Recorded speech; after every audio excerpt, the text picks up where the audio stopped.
ওরে মা রে, তোমার কিউট পোলাডারে মায়েরা ফেলাইলো গো, আমারে বাঁচাও। ও মা, তুমি কই গেলা গো? ওরে কানটা গেল গো। আগে বল, ওই কথা আর বলবি কিনা? ওরে আপু, আগে কানটা ছাড়ো, তারপর বলতেছি।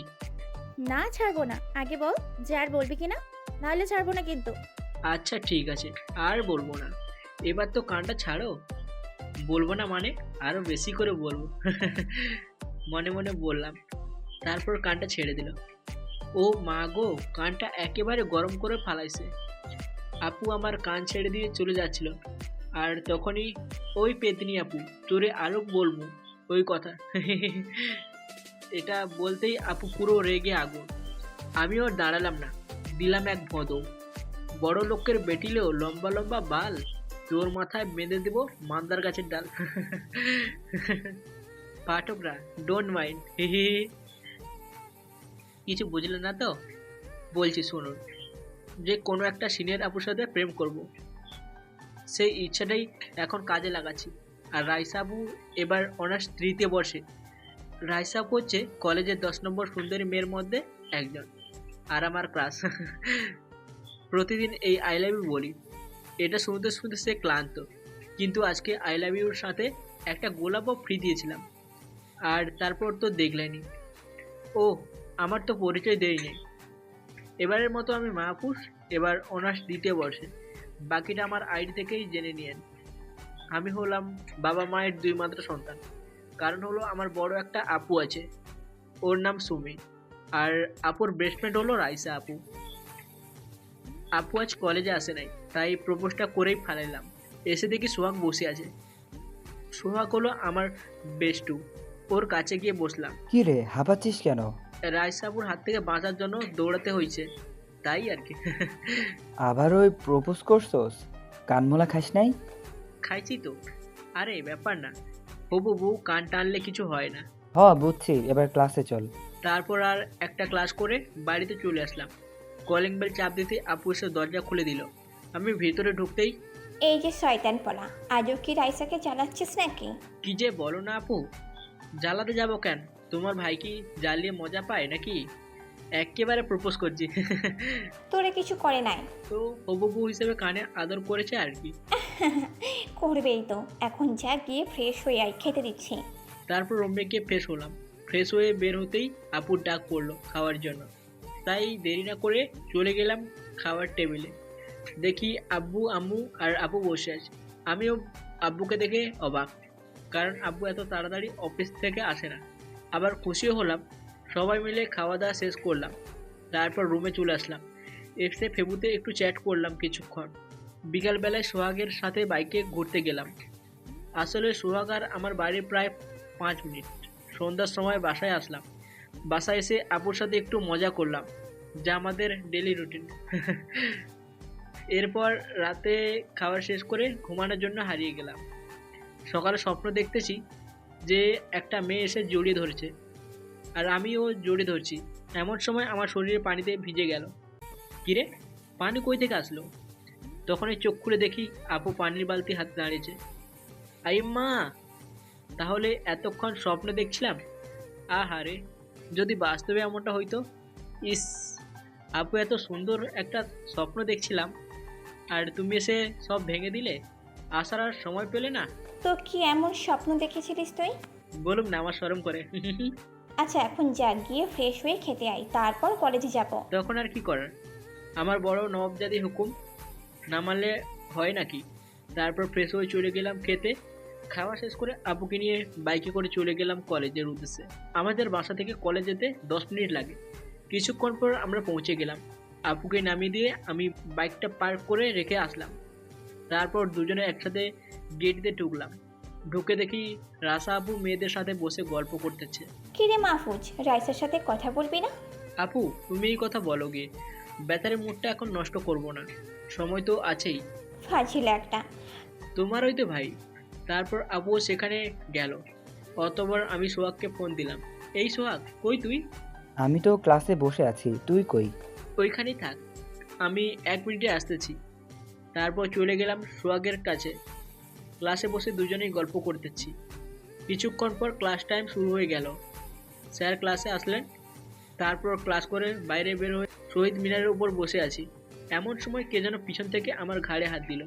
পিছনে ঘুরতে দেখি একটা মেয়ে দাঁড়িয়ে আছে। জি, কিছু বলবেন? আসলে আমি এই কলেজে নতুন, আজই অ্যাডমিশন নিয়েছি, তো কাউকে খুঁজে পাচ্ছি না ভালো বন্ধু বানানোর জন্য। তো একজন বলল যে আপনি অনেক ভালো, তাই আপনার কাছে চলে আসলাম। প্লিজ ফ্রেন্ড বানিয়ে নিন। আমি তো অবাক মেয়েটির কথা শুনে। অবশ্য আমাকে এই কলেজে সবাই অনেক ভালো করেই জানে, কিন্তু এত প্রশংসা কেউ করেনি। আচ্ছা ঠিক আছে, ফ্রেন্ড হলাম। কিন্তু তোমার নাম কি? আমার নাম তিথি। আর আমার নাম হলো। তোমার নাম হলো মাহফুজ, তাই তো? হ্যাঁ, ঠিক বলেছো।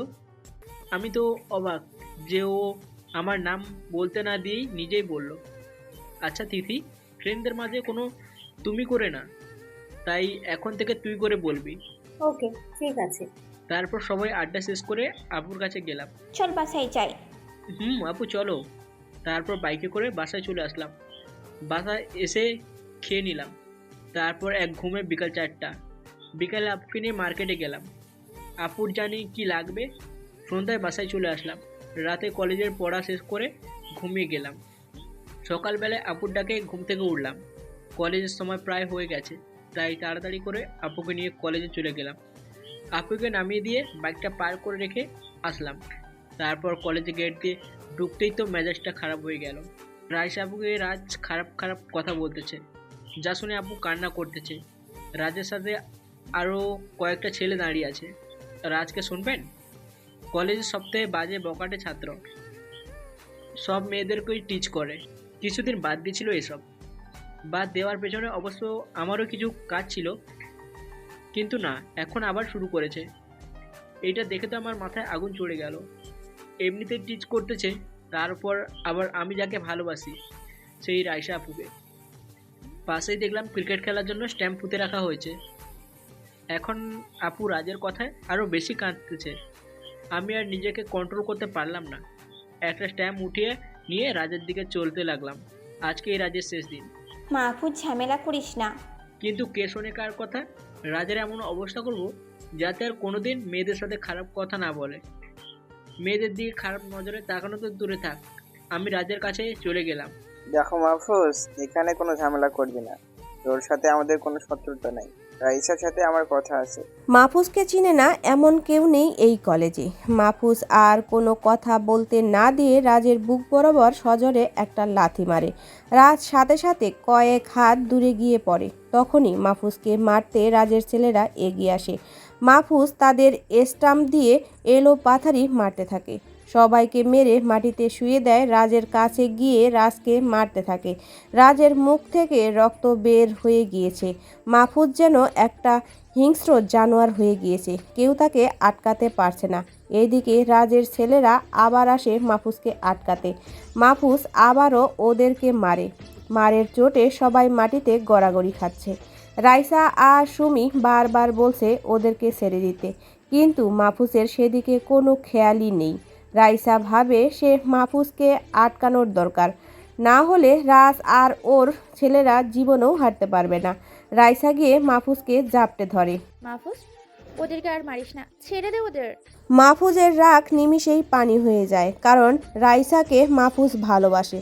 তারপর রাজের উদ্দেশ্যে বলতে থাকে, আজ তোরা রাইসা পর্যন্ত বেঁচে গেলি, না হলে তোদের এমন অবস্থা করতাম যে জীবনে আর হাঁটতে পারতি না। তারপর আমি সেখান থেকে চলে আসলাম শহীদ মিনারে, যেখানে আমি আর সোহাগ আড্ডা দিই। এসে দেখি সোহাগ আর তিথি আমার দিকে তাকিয়ে দাঁড়িয়ে আছে, যেন আমাকে আগে দেখেনি। কী রে, তোদের আবার কি হলো?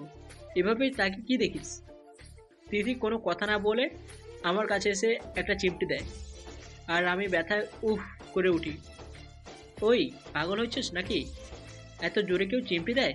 আসলে যেভাবে ওদেরকে মারলি তাতে তো মানুষ বলে মনে হচ্ছিল না, তাই চিমটি দিয়ে পরীক্ষা করলাম। ও, তাহলে এই ব্যাপার। এতক্ষণে বুঝলাম, আসলে আমি মেয়েদের সাথে কোনো অন্যায় করা দেখতে পারি না, তাও যদি আবার আমার রাইসা আপুর সাথে হয়। আমার কথা শুনে সোহাগ আর তিথি আমার দিকে হাঁ করে তাকিয়ে রইল। তার মানে মাহফুজ, তুই রাইসা আপুকে ভালো ভালো চালিয়ে যা। কলেজের বেস্ট সুন্দরী আপুর প্রেমে তুই। তারপর আর কি, ওদের সাথে অনেক সময় আড্ডা দিলাম। তিথি বলল ও নাকি ফুচকা খাবে, তাই ওকে নিয়ে কলেজে ক্যান্টিনে গেলাম। এক এক করে তিথি 3 প্লেট ফুচকা শেষ করলো। মেয়েরা যে এত ফুচকা কেমনে খায় তা ওরাই ভালো জানে। ক্যান্টিন থেকে বেরিয়ে ওদেরকে বিদায় দিয়ে আপুর কাছে গেলাম। আমার কারণে আজ ক্লাস হয়নি। আপু চলো বাসায় যাব, আমার এখানে আর ভালো লাগছে না। মাহফুজ, একটা কথা আছে, এখানে দাঁড়া। আমার সময় না এখন, পরে কথা বলবো তোমার সাথে। তারপর আপুকে নিয়ে কলেজ থেকে বেরিয়ে গেলাম। একটু পরেই বাসায় পৌঁছালাম। বাসায় গিয়ে আম্মুকে বললাম খেতে দিতে, আর আমি ফ্রেশ হয়ে চলে গেলাম। ওয়াশরুম থেকে বের হতেই তো আমি অবাক, আপু আমার সামনে দাঁড়িয়ে আছে, একটা সাদা ড্রেস পরে দাঁড়িয়ে আছে। দেখতে একদম পরীর মতো লাগতেছে। মাহফুজ, দেখ তো আমাকে কেমন লাগছে। কি রে আপু, তাহলে তো দেখি একটা জামাইবাবু আনতে হয় আমার জন্য। তোকে তো জামাইবাবু দেখেই ক্রাশ খেয়ে অজ্ঞান হয়ে যাবে। আমার কথা শুনে আপু লজ্জা পেয়ে একটা হাসি দিল, তারপর খেতে যাওয়ার জন্য বলে চলে গেল। আমিও ড্রেস চেঞ্জ করে চলে গেলাম খেতে। টেবিলে গিয়ে দেখি আপুকে আমিও খাইয়ে দিচ্ছে। দেখে তো আমার হিংসায় শরীর জ্বলতে লাগলো। আমার অবস্থা দেখে আপু মুচকি মুচকি হাসতে লাগলো। কি রে, দাঁড়িয়ে আছিস কেন? খেতে বস। না আম্মু, আমার ক্ষুধা নাই, তোমার মেয়েকেই খাইয়ে দাও। বুঝছি বুঝছি, তোর হিংসা হচ্ছে। এদিকে এসে বস, তোকেও খাইয়ে দিচ্ছি। তারপর দুজনে মিলে আম্মুর হাত থেকে খেলাম। আসলে আম্মুর হাতে খাওয়াই মজাই আলাদা। খেয়ে দিয়ে রুমে চলে আসলাম। বিছানায় শরীরটা এলে দিতেই রাজ্যের ঘুম চোখে এসে জমা হলো। তারপর ঘুমিয়ে গেলাম। একেবারে বিকাল 5টায় ঘুম ভাঙলো। ঘুম থেকে উঠে বাইরে গেলাম। তারপর সোহাগকে ফোন দিলাম। এই সোহাগ, তুই কই রে? আমি তো বাসায় আছি। বাইরে বের হ, ঘুরতে যাবো সোহাগ। ওকে, তুই বাইক নিয়ে আয়, আমি বাসার সামনে দাঁড়িয়ে আছি। তারপর বাইক নিয়ে সোহাগদের বাসায় চলে গেলাম। ওই সোহাগ, তাড়াতাড়ি আয়। আম্মু তোকে ভিতরে যেতে বলেছে। আজকে যাব না রে, অন্য কোনো দিন যাব। এখন না গেলে আম্মু খুব মন খারাপ করবে। অনেক দিন আমাদের বাসায় আসিস না। কি আর করার, ওদের বাসার ভেতরে যেতে হলো। আন্টি তো আমাকে দেখে অনেক খুশি। আমাকে বসতে বললে সোহাগ আর আন্টি ভেতরে চলে গেল। একটু পর অনেক নাস্তা এনে আমার সামনে রাখলো। আমি অবাক হয়ে তাদের দিকে তাকালাম। এমন করে তাকিয়ে থাকলে খাবেটা কে শুনি? এখন খেয়ে নাও তাড়াতাড়ি। তারপর সোহাগকেও বসতে বললাম। সোহাগ বসতে চাচ্ছে না, জোর করে বসালাম ওকে। তারপর দুজনে মিলে খেলাম। খাওয়ার পর দেখি সন্ধ্যা হয়ে গেছে, তাই বাসায় চলে আসলাম। বাসায় আসতেই আপু যে কথাটা বললো তা শুনে আমি খুশিতে লাফ দিয়ে উঠলাম। শোন মাহফুজ, রাইসা তোকে তোদের বাসায় যেতে বলেছে। কেন রে আপু, হঠাৎ করে যেতে বললো কেন? আমি জানি না কিছু, আমার কাছে ফোন দিয়ে যেতে বললো। ও আচ্ছা। আমি খুশি খুশি মনে আমার রুমে চলে আসলাম। অনেক ভালো লাগতেছে, হঠাৎ করে আমাকে যেতে বললো। তারপর রাতে খাবার খেয়ে ঘুমিয়ে গেলাম। সকালে ফোনের রিংটনে আমার ঘুম ভেঙে গেল। ঘড়ির দিকে তাকিয়ে দেখি সকাল 7টা বাজে। ধুর, এত সকালে আবার কে যেন ফোন দিল। ফোনটা একবার বেজে কেটে গেল, কিন্তু পরের বার আবার ফোন আসলো। না, আর ভালো লাগে না। ফোনের দিকে তাকিয়ে দেখি রাইসা আপু ফোন করেছে, তাই ঘুম ঘুম চোখে ফোনটা ধরলাম। হ্যাঁ আপু, বলো, কি বলবে? ওই, তোর ফোন ধরতে এত টাইম লাগে কেন? হুম হুম আসলে আপু ঘুমিয়েছিলাম তো, তাই ধরতে পারি নাই। রাতে কি চুরি করতে গিয়েছিলি নাকি, যে সারা রাত চুরি করে এখন ঘুমাচ্ছিস? 10 মিনিটের মধ্যে আমাদের বাসায় আসবি। বলো কি আপু, তোমার বাসায় রিক্সায় যেতে তো 20 মিনিট সময় লাগে, আর তুমি বলতেছো যে 10 মিনিটের মধ্যে যেতে বলতেছো। তাহলে তোর বাইক নিয়ে চলে আয়, সময় কম লাগবে। আচ্ছা, আসতেছি। তারপর উঠে ওয়াশরুমে চলে গেলাম। ফ্রেশ হয়ে নিচে চলে গেলাম। এসে দেখি আপু বসে আছে খাওয়ার টেবিলে। আমি আপুর থেকে বিদায় নিয়ে বাইকটা নিয়ে বেরিয়ে পড়লাম রাইসা আপুদের বাসার উদ্দেশ্যে। 10 মিনিটের মধ্যে আপুদের বাসায় পৌঁছে গেলাম। বাইকটা একপাশে সাইড করে রেখে দরজায় নক করলাম। প্রায় সাথে সাথেই দরজা খুলে গেল। দরজার সামনে রাইসা আপু দাঁড়িয়ে আছে, একটা নীল শাড়ি পরে। নীল শাড়িতে একদম নীল পরীর মতো লাগতেছে। আমি তো হাঁ করে আপুর দিকে তাকিয়ে আছি। আমার যেন কোনো হুঁশই নাই। এই কি দেখছি এরকম করে? আমার বুঝি লজ্জা লাগে না? আপুর কথা শুনে আমি লজ্জা পেয়ে গেলাম। তারপর আপুর সাথে ভিতরে গেলাম। ঢুকে দেখি বাসায় কেউ নাই। আব্বু আম্মু একটু গ্রামের বাড়ি গেছে, কালকে চলে আসবে। আপু আমাকে সোফায় বসতে দিয়ে রান্না করে চলে গেল। আমিও অপেক্ষা করতে লাগলাম আপুর জন্য। একটু পরে আপু কয়েকটা পিঠা নিয়ে আমার সামনে দিল। খেয়ে দেখ পিঠা কেমন হয়েছে, নিজের হাতে বানিয়েছি তোর জন্য। আমি একটু গালে নিয়ে দেখলাম কেমন হয়েছে। যাক, ভালোই বানাইছে। খারাপ হয় নাই। কি রে, কেমন হচ্ছে বললি না? আপু তোমার হাতে জবাব নাই, অনেক সুন্দর হয়েছে। আপু দেখি লজ্জায় লাল হয়ে গেছে। আচ্ছা, প্লেটটা দে আমাকে, আমি রেখে আসি। নিয়ে যাও।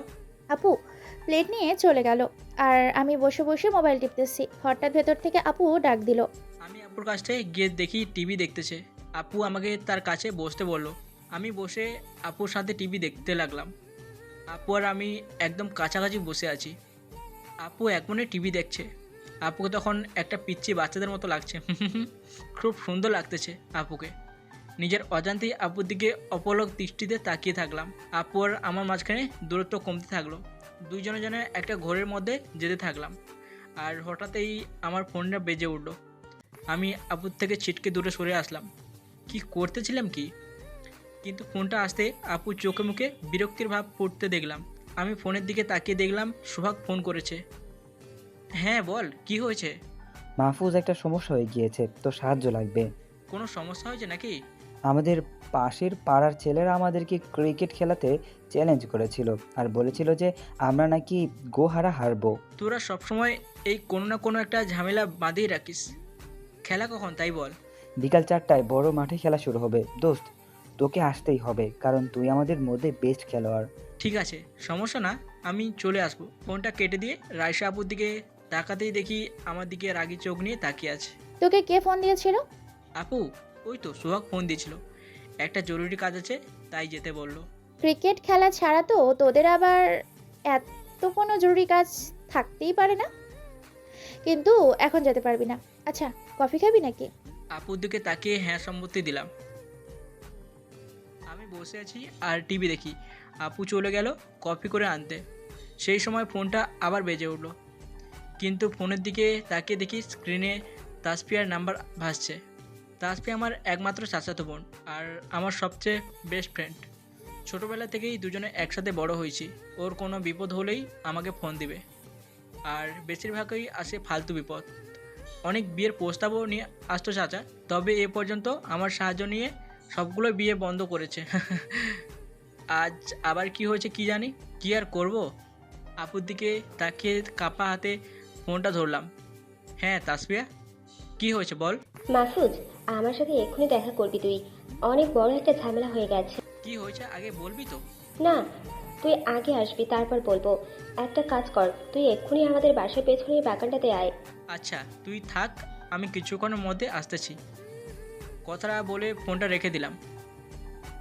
হঠাৎ এই কোনো কিছু ভেঙে যাওয়ার শব্দ পেলাম। পাশে তাকিয়ে দেখি রাইসা আপু কপির কাপটা ফ্লোরে ফেলে দিয়েছে আর অগ্নি মূর্তিতে আমার দিকে তাকিয়ে আছে। আপুর ফর্সা মুখটা রাগে লাল হয়ে গেছে।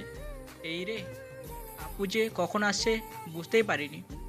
আপু কি আমার কথা আর তাসফিয়ার কথা শুনে ফেলেছে নাকি? কেন জানি আপু তাসফিয়াকে দেখতে পারে না। তারপর এখন যে তাসফিয়ার সাথে কথা বলছিলাম সেটা শুনলে তো আমার অবস্থা খারাপ। এমনিতেই আপুকে দেখে ভয় পাই, তার উপর এমন অবস্থা। তাও ভয়ে ভয়ে জিজ্ঞাসা করলাম, আপু কি হয়েছে? মুখের উপর একটা বসাই দিল। আমি কিছুই বুঝলাম না। হঠাৎ করে কি হলো আপুর? গালটা ব্যথায় টনটন করতেছে। আমি মাথা নিচু করে দাঁড়িয়ে আছি। আপু আমার ফোনটা নিয়ে তাসফিয়ার নাম্বার দেখে আরও রেগে যায়। এই, তুই তাসফিয়ার সাথে কথা বলতেছিলি কেন? আজকের পর থেকে ওর সাথে আর কথা বলবি না। যখন মন চায় আমার সাথে কথা বলবি। আপু, তাসফিয়া আমার একমাত্র চাচাতো বোন আর আমার সবচেয়ে কাছের ফ্রেন্ড। ছোটোবেলা থেকে দুজনে একসাথেই বড় হয়েছি, আর ও শুধু আমার ভালো বন্ধু ছাড়া আর অন্য কিছুই না। আর ওকে ছাড়া থাকতে পারবো না। আমি যেহেতু বলেছি ওর সাথে কথা বলবি না, ব্যাস, আর কিছু শুনতে চাই না আমি।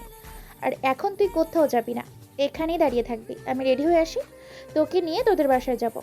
এই বলে আপু রেডিওতে অন্য রুমে চলে গেল, আর আমিও এই সুযোগে আপুদের বাসা থেকে বের হয়ে গেলাম। 1 মিনিট পার না হতেই দেখি রাইসা আপু ফোন দিয়েছে। আমি পাগল নাকি যে এখন ফোন ধরবো? আর ফোন ধরলেই আমার অবস্থা আজ খারাপ। এক দৌড়ে চলে গেলাম তাসফিয়াদের বাসার পিছনে বাগানে। আসলে রাইসা আপুদের বাসা থেকে তাসফিয়াদের বাসা বেশি দূর না। বাগানে গিয়ে দেখি মহারানী শুধু এদিক ওদিক পায়চারি করতেছে। তারপর আমি ওর সামনে গিয়ে দাঁড়াইতে রেগে গেল। তোর তো সময় লাগে আসতে, এদিকে আমি চিন্তায় চিন্তায় শেষ হয়ে যাচ্ছি। সরি রে, একটা কাজে আটকে পড়ে গেছিলাম। তো বল, এত জরুরি তলব কিসের? বাবা আমার বিয়ে আবার ঠিক করেছে। এবার বলেছে সত্যি বিয়েটা দিয়ে দেবে। তুই কিছু একটা কর মাহফুজ। তোর আবার বিয়ে ঠিক হয়েছে? দেখ, একদম হাসবি না কিন্তু, বলে দিলাম। আমি এই বিয়ে করব না। তুই প্লিজ একটু বাবাকে বুঝিয়ে বল। বাবা তোর কথা ঠিকই শুনবে। কিন্তু তোর বিয়ে করতে সমস্যা কোথায়? বিয়ে করলেই তো হয়ে গেল। বিয়ে কেমন করে করব অন্য একজনকে? এই মনটা তো অনেক আগেই তোকে দিয়ে দিয়েছি। কি হলো? কি ভাবিস এত? না কিছু না, তুই বাবাকে বলে দিস এখন আমি চলে গেলাম। তাসপিয়া চলে গেল ওর বাসায়।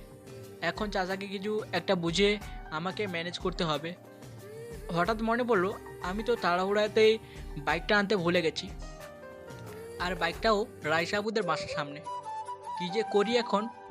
তারপর চলে গেলাম বাইকটা আনতে, কিন্তু অনেক ভয় করতেছে। যদি আপুর চোখে পড়ে যায় তাহলে তো আমি গেছি। আপুর বাসার সামনে গিয়ে লুকে চারপাশটা ভালো করে দেখলাম। যাক বাবা, আপু কোথাও নাই। এই সুযোগে বাইকটা নিয়ে চলে আসলাম। একটু পর বাসায় চলে আসলাম। দরজা নক করতেই আপু এসে দরজা খুলে দিল। মনে হয় আমার জন্যই দেরি করতেছিল এত সময়। কিরে তোর আসতে এত সময় লাগে? সেই সকালে গিয়েছিস আর এখন বাজে দুপুর 2টো। রায়সাদের বাসায় গিয়ে কি আটকে গিয়েছিলিস নাকি? আরে না, আটকে যাব কেন? একটু যত্ন করলো তাই আর কি। তারপর ভিতরে চলে গেলাম। আমার রুমে এসেই তো আমি সেই রকমের অবাক হয়েছি। এটা তো আমার রুম বলে মনে হচ্ছে না।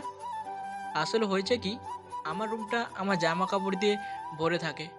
এখানে শার্ট তো ওখানে প্যান্ট, কিন্তু এত সুন্দর করে রুমটা গোছালো কে? আপু, এই আপু এদিকে আয় তো। কি হয়েছে, এমন ষাঁড়ের মতো চিল্লাচিল্লিস কেন? আমার রুমটা এত সুন্দর করে গোছালো কে? আমি গুছাইছি তোর রুম তো একটা জঙ্গল হয়েছিল, তাই গুছিয়ে দিয়েছি। তারপর আপু চলে গেল, এখন একটু বিশ্রাম নিলাম। ঘড়ির দিকে তাকিয়ে দেখি প্রায় 4টা বাজে। একটু পর ক্রিকেট ম্যাচ শুরু হবে, তাই মাঠে চলে গেলাম। মাঠে দেখি সোহাগ আগেই চলে আসছে। খেলা শুরু হলো। শেষ পর্যন্ত অনেক কষ্টের পর খেলাতে জিতলাম। আমরা সবাই অনেক আনন্দ করতে করতে বাসায় চলে আসলাম। রাতে শুয়ে আসি, এমন সময় দেখি রাইসা আপু ফোন করতেছে। ভয়তে আর ধরলাম না। পরের দিন মেসেজ দিল, ওই কুত্তা তুই ফোন ধরস না কেন? তোর খবর আছে, সামনে পাই একবার। মনু, আমারও তো চিনোস না, মুই কীরকম জিনিস পরে বুঝবা। সকালে ঘুম থেকে উঠেই চাচার কাছে চলে গেলাম। তারপর অনেক কষ্টে চাচাকে বুঝিয়ে বিয়ে ভাঙতে সক্ষম হলাম। তখন তাসপিয়ার খুশি দেখে কে। তারপর বাসায় চলে আসলাম। এসে কলেজে যাওয়ার জন্য রেডি হতে থাকলাম। এই আপু, কি হলো, বসে এসছে? কলেজ যাবে না? না রে, আজ আর কলেজে যাব না, ভালো লাগছে না, তুই যা। তারপর বাইকটা নিয়ে কলেজে চলে আসলাম। বাইকটা পার্ক করে কলেজের গেট দিয়ে ঢুকতেই কেউ কান টেনে ধরলো। ওই কোন হারামি রে আমার কানটা ধরলো? আমাকে দেখে কি তোর হারামি মনে হয়? কুত্তা, ফোন ধরস না কেন? তোকে আজ মেরেই ফেলবো। এই রে, না দেখেই কথা বলে রাগিয়ে দিচ্ছি। এখন কিছু একটা করে আগে ছুটতে হবে, নয়তো কানের অবস্থা 12টা থেকে 13টাই বাজবে। বুঝেছি। সরি আপু, আসলে ঘুমিয়েছিলাম তাই ধরতে পারিনি। প্লিজ এবারের মতো মাফ করে দাও। মাফ করতে পারি, একটা শর্তে। বলো। এখন আমাকে তোর বাইকে করে ঘুরতে নিয়ে যেতে হবে, বিকেল পর্যন্ত ঘুরতে হবে। আচ্ছা ঠিক আছে, চলো। তারপর বাইকটা নিয়ে আপুর সাথে ঘুরতে বের হয়ে গেলাম। আর এদিকে আমার আজকের ক্লাস করা হলো না। আপু মোহানা পার্কে নিয়ে যেতে বলল। চলে গেলাম সেখানে। বাইকটা পার করে দুজনে গিয়ে বসলাম একটা বেঞ্চে। দুজনে মিলে গল্প করতেছি। হঠাৎ আপু বলল, এই মাহফুজ, তোর কোনো গার্লফ্রেন্ড আছে? রাইসার কথায় অবাক হয়ে গেলাম। হঠাৎ এই প্রশ্ন কেন? এভাবে তো কখনো বলেনি। না, আমার কোনো গার্লফ্রেন্ড নাই। অনেক ভালো কথা, তবে থাকলেও আজ থেকে সব বাদ দিয়ে দিবি। কিন্তু কেন? সেটা তোর না জানলেও চলবে। তারপর পার্কে আরও কিছু সময় বসে বেরিয়ে গেলাম। আপুকে নিয়ে বিভিন্ন জায়গায় ঘুরলাম। ঘুরতে ঘুরতে বিকাল হয়ে গেল, তাই আপুকে তাদের বাসায় নামিয়ে দিলাম। আজ রাত 10টায় ফোন দিব, ফোন রিসিভ না করলে খবর আছে। আচ্ছা। তারপর বাসায় চলে আসলাম। আপুর সাথে অনেক সময় হাসি ঠাট্টা করলাম। রুমে এসে কিছু সময় বিশ্রাম নিলাম। পরে রাতের খাবার খেয়ে বিছানায় শুয়ে থাকলাম। 10টার সময় রায়সা আপু ফোন করলো। রিসিভ করে অনেক সময় কথা বলে ঘুমিয়ে পড়লাম। এভাবেই আমাদের সময় অতিবাহিত হচ্ছিল। আস্তে আস্তে আপু আমার প্রতি কেয়ারও বাড়তে থাকলো। সবসময় আমার খোঁজ খবর নিয়ে বিষয়টা আপুকে বললাম। এভাবে এত কেয়ার করতেছে কেন? রায়ের সাথে প্রেমে পড়ে গেছে। আর একজন তখনই অমন করে কেয়ার করে যখন কেউ কাউকে মন থেকে ভালোবাসে। যাক, আমারও ভালো হবে, বেষ্টুকে ভাবি হিসাবে পাবো। তাহলে আমাকে বলে না কেন যে ও আমাকে ভালোবাসে? আরে বুঝিস না, ও বলতে লজ্জা পায়। তারপর মাহফুজ আর সুমি মিলে একটা প্ল্যান করে যাতে রাইসার মুখ থেকে ভালোবাসি কথাটা শুনতে পারে। প্ল্যানটা কি সেটা পরে জানতে পারবেন। সকালে ঘুম থেকে উঠে শাওয়ার নিলাম। আপনারা আবার উল্টাপাল্টা ভাববেন না। আসলে প্রত্যেকদিন সকালবেলায় আমি গোসল করি। তারপর টেবিলে খেতে চলে গেলাম। গিয়ে দেখি আব্বু আম্মু আর আব্বু বসে আছে। আমার জন্যই মনে হয় অপেক্ষা করতেছিল। তারপর সবাই মিলে খাওয়া দাওয়া করলাম। আব্বুর সাথে অনেক বিষয় নিয়ে কথা হলো। তারপর রাইসা আব্বুর কথাটাও আব্বুকে বললাম। যাক, ভালোই হবে রাইসা এ বাড়ির বউ হয়ে আসলে। হ্যাঁ আব্বু। তো কবে বৌমার মুখটা দেখতে পাচ্ছি? তুমিও না আব্বু, কেবল পটাতে শুরু করেছি আর তুমি বিয়ের কথা উঠাই দিচ্ছ। আমি লজ্জায় সেখান থেকে চলে আসলাম। আমার লজ্জা পাওয়া দেখে সবাই হেসে উঠল। তারপর রেডি হয়ে আপুকে নিয়ে কলেজ চলে গেলাম। আমাকে দেখে রাইসা আপু মুচকি হাসলো। আমি চলে গেলাম ক্লাসের দিকে। ক্লাসে দেখি সোহাগ আর তিথি বসে গল্প করতেছে। আমিও তাদের সাথে যোগ দিলাম। কি অবস্থা তোর? আমার অবস্থা খুব ভালো। তোরা কেমন আছিস? খুব ভালো আছি, কিন্তু তোকে ছাড়া বেশি ভালো থাকি না। এই মাহফুজ, গতকাল তো কলেজে আসলি না কেন? তোদের ভাবির বাসায় গেছিলাম, তাই আসতে পারি নাই। কংগ্রাচুলেশন। তো বিয়েতে দাওয়াত দিবি তো আমাদেরকে? সেটা আর বলতে, কিন্তু আগের মুখ থেকে ভালোবাসি কথাটা বের করতে হবে। রাইসা আপু আমাকে অনেক ভালোবাসে, কিন্তু মুখ ফুটে বলতে পারে না। ওই যে বলে না, মেয়েদের পেট ফাটে তো মুখ ফাটে না। বুঝলাম। তারপর ক্লাস করে বাইরে গেলাম। দেখি আমার আপু আর রাইসা আপু একা বসে গল্প করতেছে। কিন্তু রাইসা আপু একটু পর পর এদিক ওদিক তাকে কাকে যেন খুঁজতেছে। আমি জানি আমাকেই খুঁজতেছে, তাই আমিও তাদের কাছে গেলাম। হাই রাইসা আপু, কেমন আছো? অনেক ভালো আছি, তুই? আমিও ভালো আছি। আপু, আমি একজনকে ভালোবেসে ফেলেছি, কিন্তু তাকে আই লাভ ইউ বলতে পারছি না। তুমি একটু মেসেজ করে দাও না। আপু দেখি মাথা নিচু করে ফেললো আমার কথা শুনে। মনে হয় আমার কাছ থেকে এরকম কথা শুনতে চাইনি। চোখে পানিও দেখতে পেলাম। ভালোবাসো আমাকে? না, বাসি না। তাহলে আমার কথা শুনে তোমার চোখে পানি আসলো কেন? ওই তো, চোখে যেন কি পড়লো। গালের মধ্যে একটা লাগাই দিলাম। ভালোবাসে কথাটা বলতে পারে না, তার আবার এত রাগ। সুমি আপু আমার দিকে অবাক হয়ে তাকিয়ে আছে, কারণ আমরা যে প্ল্যান করেছিলাম সেটাই করি নাই। আমাদের প্ল্যান ছিল রাইসা আপুকে প্রেমের কথাটা বললে মন খারাপ করে ফেলবে, তখন বলবো আমাকে ভালোবাসে কিনা। যদি বলে না, তাহলে চলে যাওয়ার ভান করব, আর তাতেই আপু তার মনের কথাটা বলবে।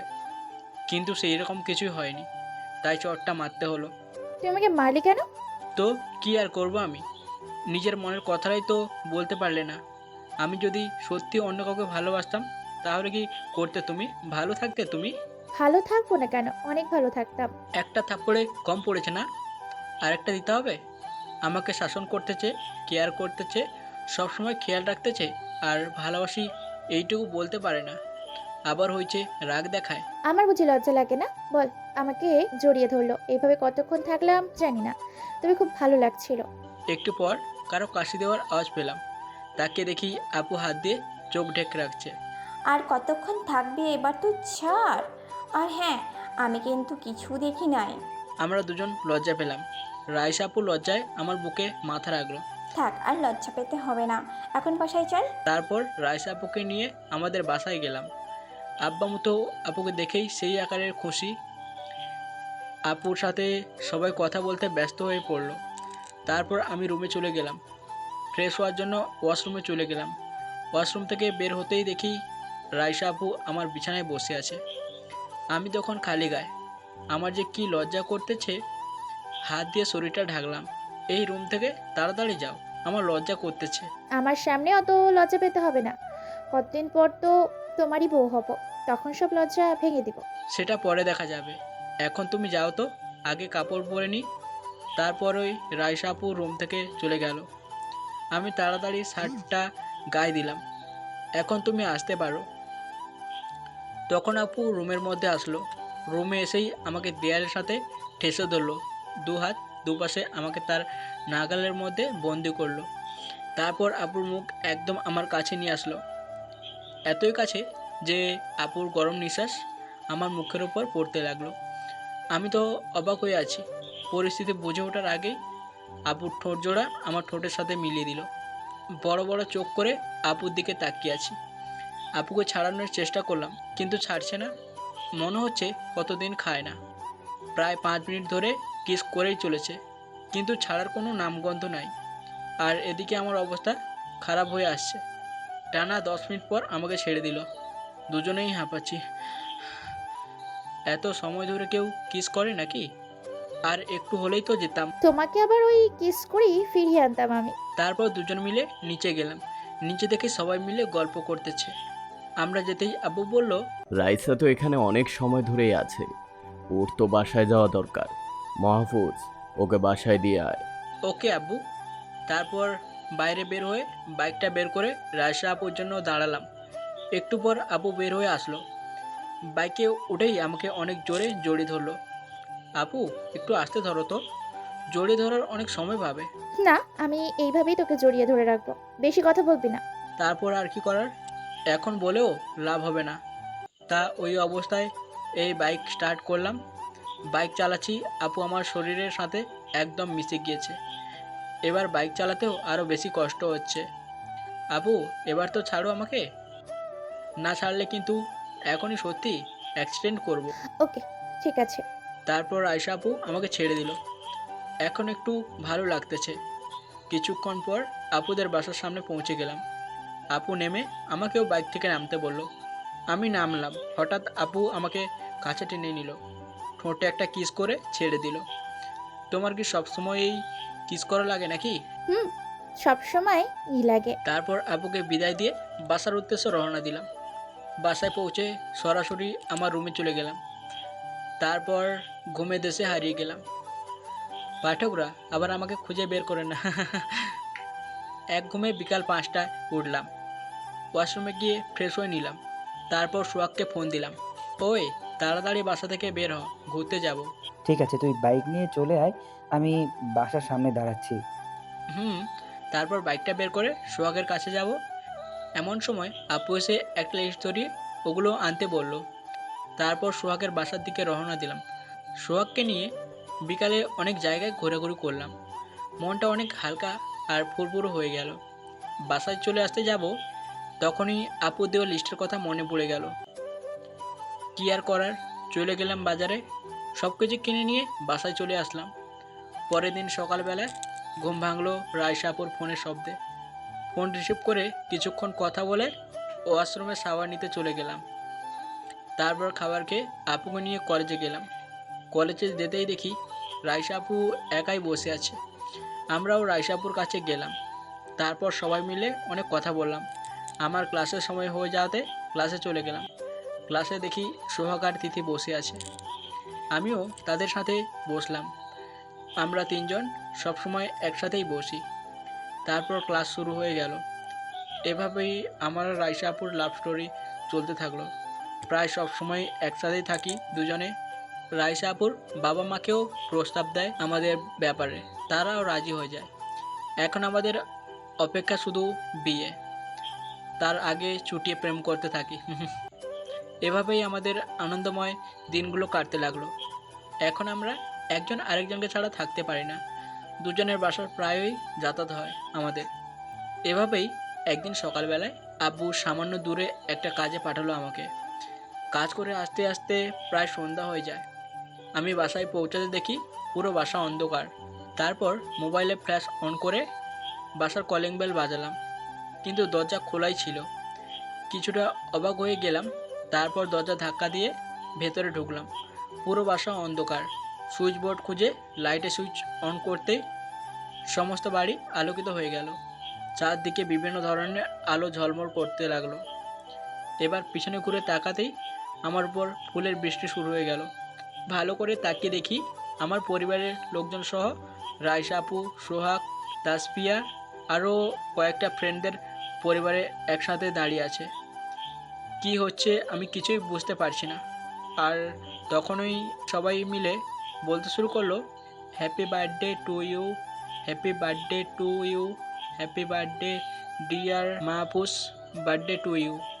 তারপর এই সবাই আমার কাছে এসে আমাকে ঘিরে ধরলো। এতক্ষণে আসল ঘটনা বুঝলাম। আমার নিজের জন্মদিন, কথাটা নিজের ভুলে গেছিলাম, কিন্তু হঠাৎ সবাই আমাকে এভাবে শুভেচ্ছা জানাবে ভাবতেও পারিনি। আবেগ ধরে রাখতে না পেরে কেঁদেই দিলাম। এই পাগল ছেলে, কাঁদছিস কেন? আজকে এই আনন্দের দিনে কাঁদতে আছে নাকি? তোমরা সবাই আমাকে এত ভালোবাসো? তুই কি বললি? আমরা ভালোবাসি না মানে? তারপর সবাই এসে আমাকে জড়িয়ে ধরলো, আমিও সবাইকে জড়িয়ে ধরলাম। তখনকার মুহূর্তটা আমার কাছে জীবনের সবচেয়ে বেস্ট সময়। তারপর সুমি আপু, রাইসা আপু, তাসপিয়া, রাজ আর তিথি অনেক বড় একটা কেক নিয়ে আমার সামনে দিল, আর সবাই অনেক খুশি। বিশেষ করে রাইসা আপুর চোখ তো খুশিতে ভরে উঠল। তারপর মোমবাতিগুলো ফু দিয়ে নেভাতেই সবাই হাততালি দিয়ে উঠল। প্রথমেই আম্মু আর আব্বুকে, তারপর আমার আপু আর রাইসা আপুকে খাইয়ে দিলাম। এরপর একে একে সবাইকে কেক খাইয়ে দিলাম। আজ এই খুশির দিনে পার্টি শেষ করে আপনাদের সবার মাঝে একটা খুশির খবর দেওয়া হবে। ততক্ষণ সবাই অপেক্ষা করুন। পুরো বাসা ভর্তি খাবারের আয়োজন। এত কিছু কখন করলো আমি জানি না, তবে পুরো বাড়ি সাজানোটা আমার মনের মতো হয়েছে। কিরে ভাই, তোর পছন্দ হয়েছে তো আয়োজন? আপু, এইসব তুই করেছিস না? কারণ আমার কীরকম আয়োজন পছন্দ ওইটা তুই খুব ভালো করে জানিস। হুম। অতিথিরা সবাই আমার সাথে কথা বলছে, কষ্ট হলেও সবার সাথেই কথা বলতে হচ্ছে। কিন্তু সোহাগকে কোথাও দেখতে পাচ্ছি না। চারিদিকে তাকিয়ে দেখলাম সোহাগ রুমের এক কোণে বসে আছে আর অপলক দৃষ্টিতে তাসপিয়ার দিকে তাকিয়ে আছে। আমি যা বুঝার বুঝে গেলাম। তারপর সোহাগের কাছে গেলাম। কী রে মাম্মা, ওভাবে কাকে দেখিস? আমার কথা শুনে চমকে উঠল। কই কি দেখতেছি? আমি তো এমনি বসে আছি। আমাকে কি তুই বোকা ভেবেছিস? এতদিন তোর সাথে থেকে কি এতটুকু বুঝতে পারবো না তুই কি তাসপিয়াকে ভালোবাসিস? আরে, তাসফিয়াকে অনেকদিন ধরেই ভালোবাসি, কিন্তু বলার সাহস পাচ্ছি না। যদি প্রপোজ অ্যাকসেপ্ট না করে? আরে সে কথা আগে আমাকে বলবি তো। চল আজকেই তোর ব্যবস্থা করে দিচ্ছি, কিন্তু তার জন্য অনেক রকম কাঁচা চুড়ি আনতে লাগবে আর অনেকগুলো সাদা গোলাপ ফুল লাগবে, কারণ তাসফিয়া ওগুলো খুব পছন্দ করে। ওকে, ওয়েট কর, আমি নিয়ে আসতেছি বলেই এক দৌড়ে বাসায় চলে গেল। আমি তো জানি ও এখন ওইসব কিছু কিনতে গেছে যেগুলো আমি বলেছিলাম। রাত বেশি হয় নাই, তাই দোকানগুলো সব খোলা থাকবে। আজকে ওদের যেভাবেই হোক মিলে দিতে হবে। আমার বন্ধু আর কতদিন সিঙ্গেল থাকবে? তখনই ওই তাসফিয়া, একটু পর ছাদে আসবি, তোর সাথে আমার কথা আছে। ওকে যাব, আমাকে ডাকতেই চলে যাব। আবারও তিনজন মিলে গল্প লাগাই দিল। আল্লাহ, এরা আর কত গল্প করবে। একটু পর সোহাগ চলে আসলো, সাথে তাসফিয়ার সব পছন্দের জিনিসগুলো।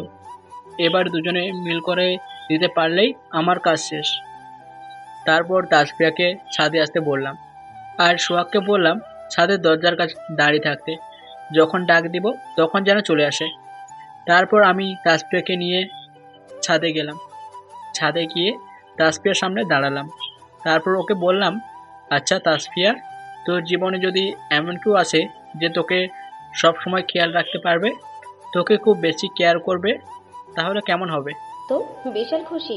ও মনে করেছে যে মাহফুজ তোকে ভালোবাসি বলবে, তাই বলেছে। এমন কেউ আমার জীবনে আসলো তো আমার কাউকে লাগবে না, কিন্তু সেই ব্যক্তিটা কে? তখনই আমি সোহাগকে ডাক দিলাম। সোহাগ দরজার পেছন থেকে বের হয়ে আসলো। তারপর তাসফিয়ার সামনে দাঁড়ালো। তোরা কথা বল, আমি আসছি। মুচকি হাসি দিয়ে সেখান থেকে চলে আসলাম। যাক, এবার দুজনের মনের মিলটা হয়ে গেলেই হয়। আমি সিঁড়ির নিচে দাঁড়িয়ে আছি আর ওদের জন্য অপেক্ষা করতেছি। কিছুক্ষণ পর সোহাগ ছাদ থেকে নিচে চলে আসে, কিন্তু ওর মুখটা খুব গম্ভীর দেখাচ্ছে। কি রে, চলে আসলি কেন? আর তাসফিয়া কি বললো? মোটে খারাপ করে তাসফিয়া আমার প্রপোজ ফিরিয়ে দিয়েছে আর তোকে যেতে বলেছে। ওকে, তুই এখানে থাক, আমি ছাদে গেলাম। তারপর ছাদে আসতেই দেখি তাসফিয়া মন খারাপ করে দাঁড়িয়ে আছে। আমি ওর সামনে যেতেই আমাকে জড়িয়ে ধরলো। আমি তো পুরোই অবাক। মাহফুজ, আমি তোকে সেই ছোট থেকে ভালোবাসি, কিন্তু কখনো বলা হয়নি আমি তোকে ছাড়া অন্য কাউকে ভালোবাসতে পারবো না। শোন তাসফিয়া, তোকে আমি কখনোই সেই নজরে দেখিনি, জাস্ট নিজের বোনের মতোই দেখেছি, তাই আমি তোকে ভালোবাসতে পারবো না। আর রাইসা আপুর আমার সাথে বিয়ে ঠিক হয়ে গেছে, সো আমি তোকে ভালোবাসতে পারবো না। মন খারাপ করে মাথাটা নিচু করে দাঁড়িয়ে আছে। আমি ওর থুতনির নিচে ধরে মাথাটা উঁচু করে বললাম, দেখ তাসফিয়া, সোহাগ অসম্ভব ভালো একটা ছেলে, ওর মতো ছেলে হয় না। আর আমিও ওর সব থেকে কাছের বেস্ট ফ্রেন্ড, তাই আমার থেকে আর ওকে কেউ ভালোভাবে বুঝবে বা জানতে পারবে না। তাসফিয়া, সোহাগ অনেক আশা নিয়ে জীবনটাকে সাজানোর জন্য তোর কাছে আসছিল, কিন্তু তুই আমাকে ভালোবাসিস বলে ওকে ফিরিয়ে দিয়েছিস। কিন্তু আমি তো এখন তোকে চাইলেও নিজের করতে পারবো না, তাই সোহাগকে জীবনসঙ্গী করে নে, দেখবি খুব সুখে থাকবি। তাসফিয়া আমার কথাগুলো শুনে কিছুক্ষণ মাথা নিচু করে চুপ করে থাকলো, আর আমি আছি তাসফিয়ার হ্যাঁ জবাবের আশায়। কিছু সময় পর তাসফিয়া মাথা উঠিয়ে নরম সুরে বলল, সোহাগকে ডেকে নিয়ে আয়, আমি ওর সাথে কথা বলবো। আমি তো সেই খুশি হয়ে তাসফিয়াকে জড়িয়ে ধরলাম। ধন্যবাদ তোকে, অনেক ধন্যবাদ। সোহাগ তোকে অনেক দিন ধরে ভালোবাসে, কিন্তু বেচারা ভয়তে বলতে পারছে না। দাঁড়া, আমি এক্ষুনি গিয়ে ওকে নিয়ে আসছি। তারপর আর কি, আমি গিয়ে সোহাগকে নিয়ে আসলাম। সোহাগকে গিয়ে তাসফিয়ার সামনে আবালের মতো দাঁড়িয়ে আছে। তখন আমার রাগ উঠে গেল, সালারে এত করে ম্যানেজ করলাম আর এখানে দাঁড়িয়েছে। আমি চোখ দিয়ে ইশারা করতেই প্রপোজ করার জন্য, তখন সোহাগ হাঁটু গেড়ে তাসফিয়াকে প্রপোজ করলো। হাঁটু গেড়ে প্রপোজ, খুব সুন্দরভাবে প্রপোজ করলো। শালা বান্দর পোলা এত সুন্দর করে প্রপোজ করতে পারে, তা আমি আগে জানতাম না। ওর প্রপোজ করা শুনে আমি তো পুরাই ফিদা হয়ে গেছি। আর তাসফিয়া হবে না মানে হতেই হবে। এবার তাসফিয়া সোহাগের হাত থেকে ফুলটা নিয়েই সোহাগকে জড়িয়ে ধরলো। সোহাগও কি আর এই সুযোগ মিক্স করে? দুজনেই জড়িয়ে ধরে আছে, সারা নামগন্ধ নেই। এদিকে আমি তো হিংসায় শেষ হয়ে যাচ্ছি। এখানে কেউ আছে, তবে আমি কিছু দেখি নাই। আমার কথা শুনে দুজনেই অনেক লজ্জা পেয়ে গেল। থাক, আর লজ্জা পেতে হবে না, এবার নিচে চল। তারপর সবাই নিচে চলে আসলাম। আয়োজনটাও খুব জমজমাট করে হয়ে উঠেছে। তারপর সবাই খাওয়া দাওয়া শেষ করে নিলাম। সমস্ত আয়োজন শেষ হলে আব্বু সবাইকে এক জায়গায় জড়ো হয়ে দাঁড়াতে বলল। তারপর সবাই যখন দাঁড়িয়ে গেল, তখন আব্বু সবার উদ্দেশ্যে বলল, লেডিস অ্যান্ড জেন্টলম্যান, আমি যেই খুশির খবরটা দেওয়ার জন্য আপনাদেরকে এত সময় ধরে অপেক্ষা করালাম, সেটা আপনাদেরকে বলবো। তারপর আব্বু আমাকে আর রাইসা আব্বুকে ডাকলো। আমরা সবার সামনে গেলাম। তখন আব্বু বলল, আমার ছেলে মাহফুজ এবং আমার বেস্ট ফ্রেন্ড হাসানের মেয়ে রাইসা, আগামী মাসে ম্যারেজ এর আয়োজন করা হয়েছে। আপনাদের সবাইকে বিশেষভাবে নিমন্ত্রণ করলাম। সবাই আমাদের ছেলে মেয়েদের বিয়েতে এসে দোয়া করে যাবেন ওদের জন্য। আব্বুর কথা শেষ হতেই সবাই হাততালি দিয়ে উঠল। একটা আনন্দমুখর পরিবারের সৃষ্টি হলো, যা কখনো ভুলে যাওয়ার কথা নয়। সমস্ত আয়োজন শেষ হয়ে যাওয়ার পর সবাই নিজেদের গন্তব্যে পা বাড়ালো। তাসফিয়া আর সোহাগকেও পাঠিয়ে দিলাম।